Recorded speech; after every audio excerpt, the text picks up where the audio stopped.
चलिए और सीधा रुख कर लेते हैं राजधानी भोपाल की ओर, जहां स्वदेशी से स्वावलंबन संगोष्ठी कार्यक्रम आयोजित किया जा रहा है। कुशाभाऊ ठाकरे सभागार में ये आयोजन हो रहा है। उसमें मुख्यमंत्री डॉक्टर मोहन यादव पहुंचे हैं।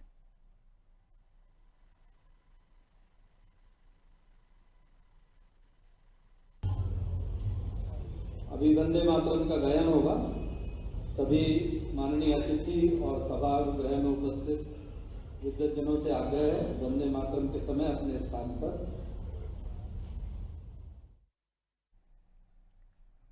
तो ये तस्वीरें हैं कुशाभाऊ ठाकरे सभागार से, जहां स्वदेशी से स्वावलंबन संगोष्ठी का आयोजन किया जा रहा है और इस संगोष्ठी में मुख्यमंत्री डॉक्टर मोहन यादव शामिल हुए हैं।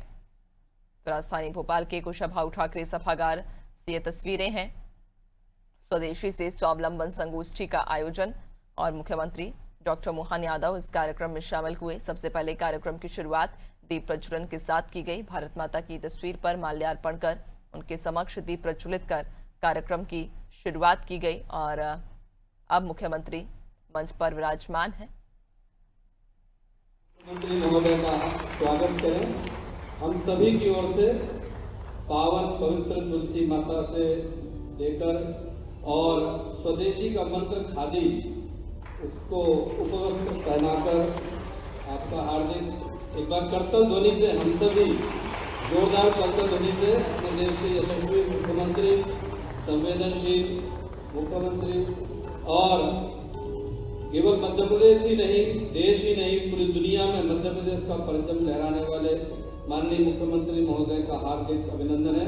मैं स्वदेशी जागरण मंच के क्षेत्रीय संयोजक श्री सुधीर दाते जी भाई सबसे निवेदन करता हूं, वो माननीय मुख्यमंत्री महोदय का स्वदेशी जागरण मंच की ओर से स्वागत करें।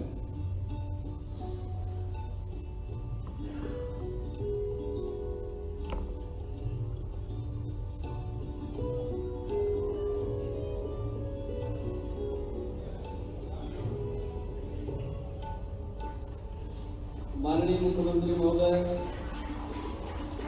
हमारे आग्रह पर यहाँ पधारे। स्वदेशी जागरण मंच की ओर से आपका हार्दिक स्वागत है।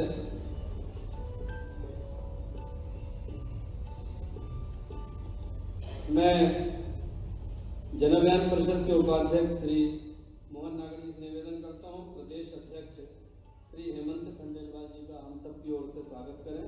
हम सब लोग करतल ध्वनि से इस कार्यक्रम में अपनी सहभागिता दें।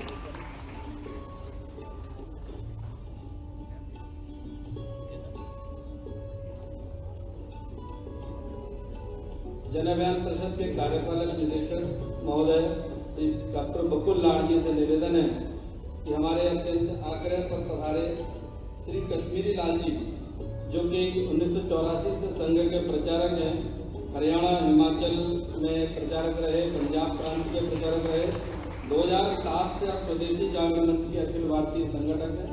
आपका हम सबकी ओर से स्वागत करें। हमारे बीच में श्री आर सुंदरम जी,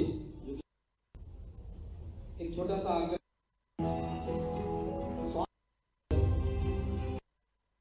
विमोचन माननीय मुख्यमंत्री महोदय के कर कमलों द्वारा कराना चाहते हैं। ये जो स्वदेशी अभियान जन अभियान परिषद के माध्यम से प्रारंभ हुआ है, आपसे निवेदन है इसका विमोचन करने की कृपा करें।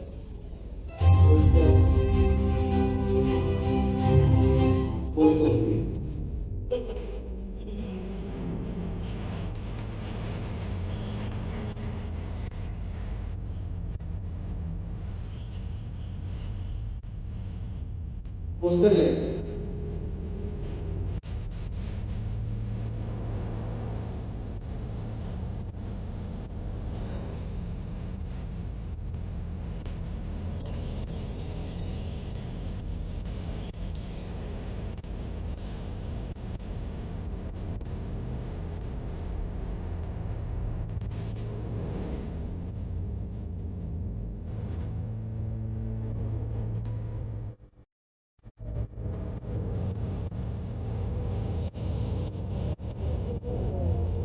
करतल ध्वनि से हम लोग क्षण के साक्षी बने। मैं एक छोटा सा आग्रह, जन अभियान परिषद और स्वदेशी जागरण मंच के मध्य एक अनुबंध संपादित हो रहा है। मैं स्वदेशी जागरण मंच के क्षेत्रीय संयोजक श्री सुधीर दाते जी से निवेदन करता हूं कि मंच पर आके माननीय मुख्यमंत्री जी की उपस्थिति में ब्रोशर का भी एक विमोचन हम यहाँ कर रहे हैं। माननीय मुख्यमंत्री जी से निवेदन है कि वो ब्रोशर हम सबको आगे बढ़ना है, ये अभियान चलाना है। इस पत्रक को लेकर हम जन जन के बीच में जाएंगे, घर में जाएंगे और लोगों से इसके अंदर एक सूची भी है जिसमें स्वदेशी और विदेशी वस्तुओं की सूची है। अनुबंध के हस्ताक्षर के लिए और आपस में आदान प्रदान के लिए श्री सुधीर दाते जी भाई साहब और हमारे कार्यपालक निदेशक महोदय माननीय मुख्यमंत्री महोदय की उपस्थिति में समझौते ज्ञापन का हस्तांतरण करेंगे।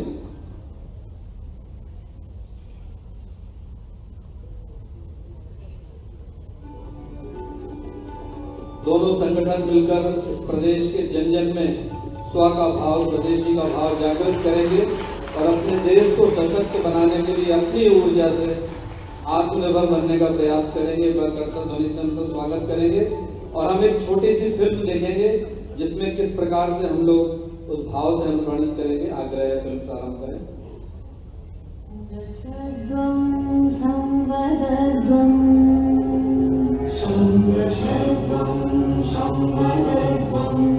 देश हित में हर पल, हर बार, हर जगह देशवासियों के अंदर एक भाव जगाना होगा और वो है हम स्वदेशी का संकल्प लें। आर्थिक दृष्टि से समृद्धि के लिए स्वदेशी के लिए अभियान चल रहा है।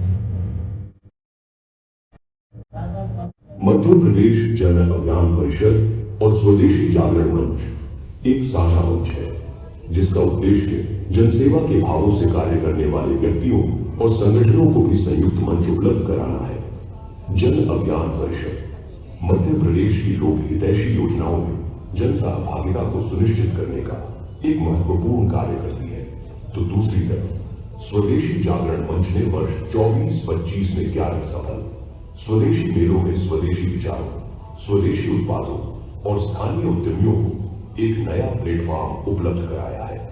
साल 2026 में स्वदेशी जागरण मंच पूरे देश में 105 मेलों के आयोजन के साथ विश्व की सबसे बड़ी मेला आयोजन संस्था बनने जा रही है। स्वदेशी शक्ति को राष्ट्र शक्ति बनाने के लिए, स्वदेशी विचारों के साथ भारत को समृद्ध एवं विकसित राष्ट्र बनाने के लिए डॉक्टर मोहन यादव माननीय मुख्यमंत्री मध्य प्रदेश के मार्गदर्शन में मध्य प्रदेश सरकार दृढ़ संकल्पित है। आइए हम सभी संकल्प लें कि भारत को विकसित राष्ट्र बनाने के अभियान स्वदेशी शक्ति, राष्ट्र शक्ति, स्वदेशी भारत, समृद्ध भारत और स्वदेशी से स्वावलंबन जैसे संकल्पनाओं के साथ मध्य प्रदेश जन अभियान परिषद एवं स्वदेशी जागरण मंच के अभियान में भाग लेकर स्वयं स्वदेशी अपनाएं एवं प्रदेशवासियों को भी स्वदेशी अपनाने के लिए प्रेरित करें।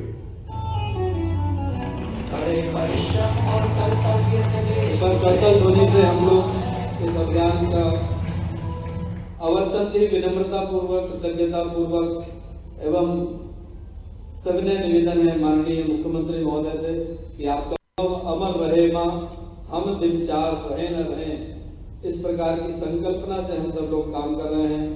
हम सब एक बार करतल ध्वनि से माननीय मुख्यमंत्री जी के स्वागत करेंगे। माननीय मुख्यमंत्री महोदय। मध्य प्रदेश जन अभियान परिषद एवं स्वदेशी जागरण मंच के संयुक्त तत्वावधान में आयोजित इस कार्यक्रम में माननीय उपाध्यक्ष मोहन नागर जी अभी हमारे बीच में अध्यक्ष तो गए, लेकिन हमारे स्वदेशी जागरण मंच के अखिल भारतीय संगठक माननीय कस्तूरी लाल जी साहब आपको प्रणाम करता माननीय आर सुंदरम जी, अखिल भारतीय संयोजक स्वदेशी जागरण में आता हुए डॉक्टर बकुल लाल जी और मंच के सामने मौजूद आप ही सम्मानीय अतिथिगण, स्वदेशी जागरण मंच और इस पूरे विचार के साथ स्वदेशी से ओतप्रोत भाइयों बहनों, पत्रकार साथियों, मित्रों, आज एक साथ दो सुखद संयोग है। आज राष्ट्रीय लघुद्योग दिवस भी है। मेरी अपनी ओर से स्वदेशी के इस स्वावलंबन वाली कार्यशाला में इस भाव के आधार पर ये हमको ज्यादा सार्थकता प्रदान कर रहा है, उसके लिए मैं प्रदेशवासियों को बधाई देता हूँ, अभिनंदन करता हूँ। अब आज का समय तो इतना अच्छा है, वैश्विक स्तर पर हमसे ज्यादा हर एक कोई देशवासी इस बात को समझ रहा है कि आज के दौर में स्वदेशी के भाव को कभी कभी जैसे वर्षा ऋतु का लाभ मिलता है कि हमारे आम समय की फसल के बजाय वर्षा ऋतु की फसल स्वतः केवल बीज डालने की जरूरत है, बाकी परमात्मा अपने आप बढ़ाता है। आज का अनुकूलता देश भर में ये है कि जैसे हमारे स्वदेशी के बीज का अपने आप दिख रहा के फलता फूलता माहौल, वातावरण और हमारी उस भावना के बलबूते पर हमसे ज्यादा हमारे विरोधी चिंतित नजर आ रहे हैं। उनको समझ नहीं पा रहे कि करे तो करे, क्या करे। लेकिन ये बात भी सही, सारे उलझे सुलझे प्रश्नों का उत्तर केवल एक हमारे लिए है कि जो स्वदेशी की भावना है और परमात्मा की दया है। हमारा कल्चर शुरू से ही एक इस बात से ही चलता है। सनातन संस्कृति के आदिकाल के समय से हमारे गांव आत्मनिर्भर, गांव के अंदर मैं जब 1992 के समय विद्यार्थी परिषद के सील प्रोजेक्ट में गया था, एक महीने जब हम अपने ट्राइबल की बेटी में घूमे, सच में मैं पहली बार उसमें आश्चर्य से डूबा कि उन्होंने कहा हम केवल नमक लेने नीचे जाते। मेरे थोड़ा हम अपन मालवा के लोग थे, हमने कहा नमक लेने जाते, बोले हम कुछ भी नीचे से नहीं लाते, बल्कि गांव के गांव भी उनका ऐसा कहना कि ये जो गांव हमारे जहाँ हम रहते हैं उस गांव के आसपास में जंगल, थोड़ी जमीन बना करके 10-15 साल उसमें रहते, बाद में गांव का गांव शिफ्ट हो जाता दूसरे और वो आनंद से रहते। तो हमने कहा ये कैसे? बोले हम कपड़े भी बना लेते, कपड़े भी सब कुछ लेते थे, बाकी फसल सब्जी बाकी अपनी सारी दुनियादारी केवल नमक के लिए नीचे जाते। तो ये वाकई हमारा कल्चर कितना अलग प्रकार का कैसा था। और गांव के गांव अंदर हमारे सभी प्रकार के लघु उद्योगों के भरोसे जिसकी आवश्यकता जो है वो सब गांव में मिलता है। और ये आज के दौर में अब थोड़ी टेक्नोलॉजी बदली है, तो भी भारतीय टेक्नोलॉजी खूब मचा रही कि मत हमसे ज्यादा पाकिस्तान से पूछना चाहिए कि क्या हाल है हमारे स्वदेशी के, वो प्रमाण पत्र देगा जिसके भरोसे से हम अपनी प्रतिभा के बलबूते पर। और ये एक बार ये हमेशा कितना आनंद आता है जब हमारे अपने मिसाइल मैन का जमाना याद करें कि हमारे अपने प्रतिभा के बलबूते पर कितना अच्छा लगता था जब वो बात आती थी। एक परमाणु का धमाका हुआ और कुछ विदेशी लोगों ने संपर्क किया, अटल जी ये नहीं चलेगा, दूसरे दिन फिर हो जाता है। फिर दूसरे दिन बात होती है, अटल जी ये नहीं चलेगा, तीसरे दिन फिर हो जाता है। बोल नहीं रहे थे, हमारे बम बोल रहे थे कि भारत का स्वाभिमान कहा जा रहा है, ये एहसास होता है। ऐसे ही हमारे अपने देश के अंदर ये आज का समय भी ऐसा है। हमारे उस भाव को समझने के लिए हमारी भी अलग अलग नीतियां बोल रही है, बोल कुछ नहीं रहे, जो किसको करना करो, लेकिन चलो हमारे पास और भी तो विकल्प है। और ये विकल्प ही स्वदेशी हमारी अपनी प्रतिभा के बलबूते पर इस देश ने अपनी जो भी एक पहचान बनाई और खास करके कृषि क्षेत्र में हमारे सभी प्रकार के लघु उद्योगों को बचाने के लिए जिस ढंग की लड़ाई अभी देश लड़ रहा है, वाकई ये स्वदेशी से ओतप्रोत है। माननीय प्रधानमंत्री जी का अभिनंदन करें, श्री नरेंद्र मोदी जी का जोरदार अभिनंदन। भगवान के यहाँ देर है अंधेर नहीं, हम कभी सुनते समझते थे। और आज के दौर में हमारे देश को जब तीसरी आर्थिक ताकत बनने की तरफ हम लोग बढ़ रहे हैं, तो सच में इसमें देश के अंदर सबसे बड़ा योगदान तो हमारी जीवन शैली का। ये बात सही है, सरकारों की अपनी भूमिका होती है, सरकार की पॉलिसियां होती, लेकिन सरकार की पॉलिसियों के साथ समाज की जागृति जो चाहिए और समाज की जागृति का जो अपना अंदर का कल्चर है, उसके आधार पर हम सदैव इन सारे संघर्षों से निकल के बाहर आए। तो मैं उम्मीद करता हूँ स्वदेश जी के माननीय आज मोहन नागर जी को बधाई देता हूँ। मुझे मालूम नहीं पड़ा 1 साल हो गया 365 में ऐसा लगा कल की बात अभी अपॉइंट करा, लेकिन आपके माध्यम जब आपका साथ देता तो मेरे तरफ भी आपकी बात कही भी बड़ा होगा। मेरे को ध्यान में आ रहा है कि अच्छा मेरा 1.5 साल से ऊपर हो गया और इसमें लोकसभा भी हो गए, सारी हमारी आम सभा लोकसभा सब चल रही है। मैं मान के चलता हूँ कि ये आज माननीय स्मिता जी वक्ता यहाँ मौजूद है, सुंदरम जी मौजूद है। मुझे बताया गया कि कई सारे हमारे गोष्ठी में वक्तागण भी अपने अपने विचार रखने वाले हैं। जैसे मैं अपनी ओर से आप सबका मध्य सरकार की ओर से भी अभिनंदन करता हूँ और ये विचार जरूर देता हूँ कि आपने और आपको सबके भाव से आज का समय वाकई ये और सार्थक है। आजादी के पहले से स्वदेशी के भाव के बलबूते पर हमने अंग्रेजों से भी लड़ाई लड़ी और समाज को भी जागृत करने का एक बड़ा संघर्ष का इतिहास है। और स्वदेशी के भाव में ये अवरोध आते रहते, ये अवरोध समय अपने आप ठीक कर देता है। हमने आजादी की लड़ाई में भी जब तक गणपति जी नहीं आए तब तक आनंद नहीं आया। गणपति जी के आने के बाद बाल गंगाधर तिलक ने जो लड़ाई लड़ी वो स्वदेशी की भावना देश भर में ओत-प्रोत हुई और अभी भी गणेश जी का ही समय चल रहा है। तो मैं मान के चलता हूँ ये धूमधाम चलती रहेगी, इसका आनंद आता रहेगा। मेरी अपनी ओर से एक बार फिर विनम्रता के साथ कि मुझे एक नीचे की किसी में कार्यक्रम में जुड़ना, उसके तुरंत बाद मेरे लगातार कार्यक्रम है। हमारी सरकार भी इसी दिशा में आगे बढ़ी। मैं आपको ये जरूर बताना चाहूँगा कि आज मैं अपनी रिजर्व इंडस्ट्री कॉन्क्लेव टूरिज्म के सेक्टर में जा रहा हूँ। हमने अपनी सरकार के माध्यम से वो सब करने का प्रयास किया है जो स्वदेशी के लिए बहुत जरूरी है। हमारे अपने उदाहरण के लिए केवल एक प्रयोग बताना चाहूँगा। उज्जैन जहाँ से मैं विधायक हूँ वहाँ विधायक में मैं आपको बताना चाहूँगा वैसा कि ठीक है 1233 में हम कमजोर थे तो महाकाल का मंदिर तोड़ दिया गया। हमारे शासक मजबूत हुए, 250 साल बाद महाकाल का मंदिर बन गया। अब महाकाल का मंदिर तो 250 साल पहले बना था, लेकिन जैसे बनारस में माननीय प्रधानमंत्री जी ने किया कि काशी का कॉरिडोर बना करके उन्होंने काशी के अंदर हमारी एक अलग प्रकार की आस्था और वर्तमान के दृष्टि से हमारा आकर्षण खड़ा किया। हमने उसी दिशा में थोड़ा आगे बढ़ते हुए केवल बाबा महाकाल और महाकाल के भगवान शिव के परिवार की गाथाओं को मूर्तिवंत रूप से सामने लाने का प्रयास किया। अब उसमें वो रोचकता भी डाली जैसे भगवान के शिव की जो जीवन की लीलाएं। अब अपने ध्यान दिया था भगवान शिव के 2 विवाह हुए, आमतौर से हमको ध्यान ही नहीं आता है, तो हमने वो 2 विवाह के प्रसंग रखे। पहला विवाह उनका सती माता से हुआ, दूसरा पार्वती जी से हुआ।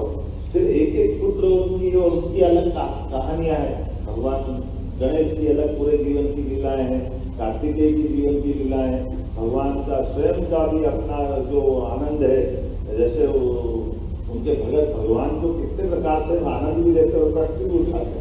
एक चित्र बनाया हमने मूर्ति के माध्यम से कि भगवान भोलेनाथ कैलाश में बैठे और उनका एक भगत हम सब जानते हैं दशानन रावण, उनने तो सिर पे उठा लिया पूरे कैलाश, वो इतने भगत पक्के। और जब वो भगत ने अपना सिर को उठा करके अपनी भक्ति बताने का प्रयास किया तो भगवान शिव ने भी उसको धीरे से एहसास कराने के लिए केवल एक अंगूठा दबाया नीचे थोड़ा सा, तो वो रसातल में जाने लग गया।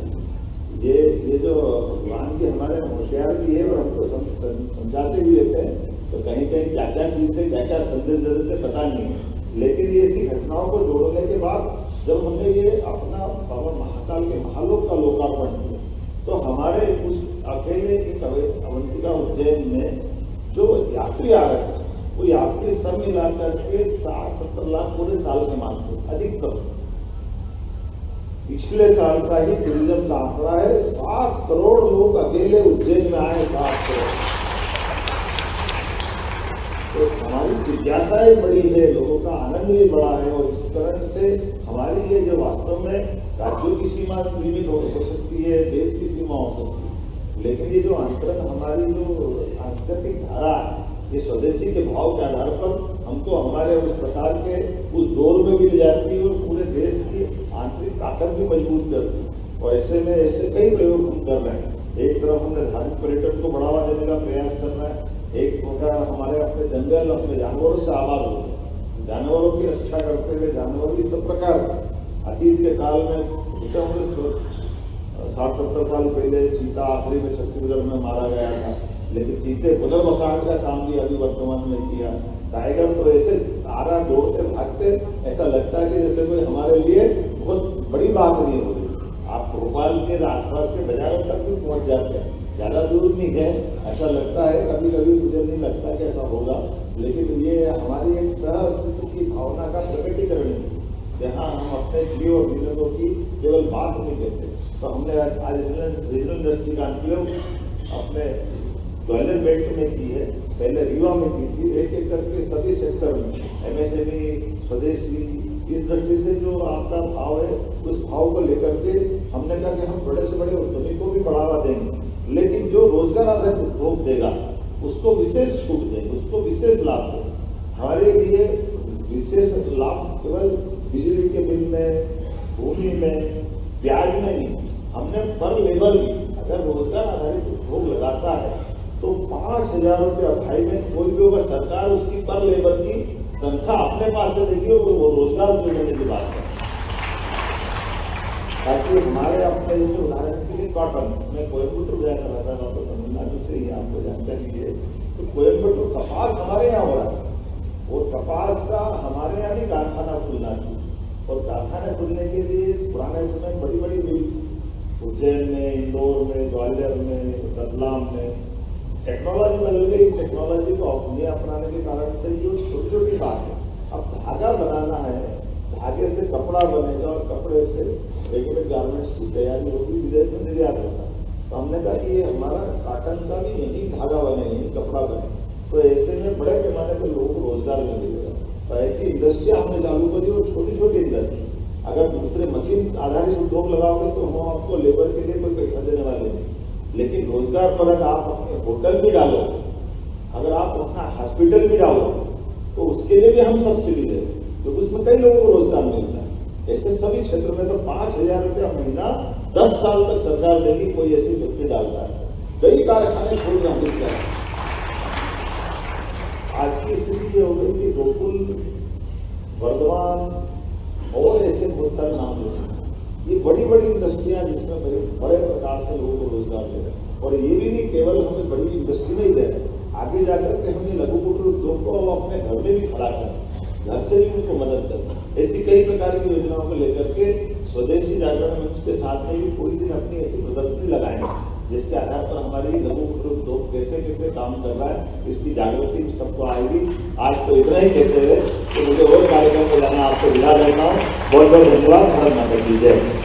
माननीय मुख्यमंत्री से निवेदन है, संकल्प हम सबको स्वदेशी का संकल्प के साथ में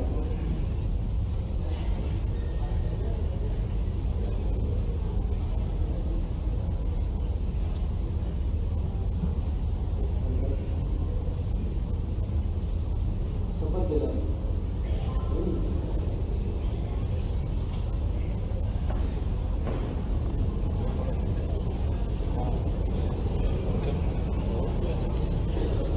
सब लोग इसको मजबूत करने के लिए शपथ लेंगे। स्वदेशी का संकल्प, मैं संकल्प करता हूँ कि अपने देश को समृद्ध एवं विकसित राष्ट्र बनाने के लिए अपनी जिम्मेदारी को समझते हुए स्वदेशी उत्पादों का उपयोग करूंगा। मैं स्वदेशी से स्वावलंबी संकल्प सिद्धि हेतु स्वदेशी उत्पादों की खरीदारी करूंगा और उनका उपयोग करने के लिए मैं अपने मित्रों, परिवारजनों एवं समाज को स्वदेशी उत्पादों के बारे में जागरूक करूंगा तथा स्वदेशी उत्पादों के प्रति लोगों को जागरूक करने के लिए जनसंचार के माध्यमों से उपयोग करूंगा। मैं अपने देश की अर्थव्यवस्था को मजबूत बनाने और स्वदेशी उत्पादों को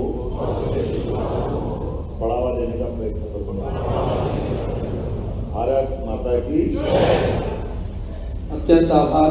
मैं स्मृति चिन्ह के लिए माननीय उपाध्यक्ष महोदय से आग्रह करता हूँ और कार्यपालक निदेशक महोदय माननीय मुख्यमंत्री जी को गणपति जी की प्रतिमा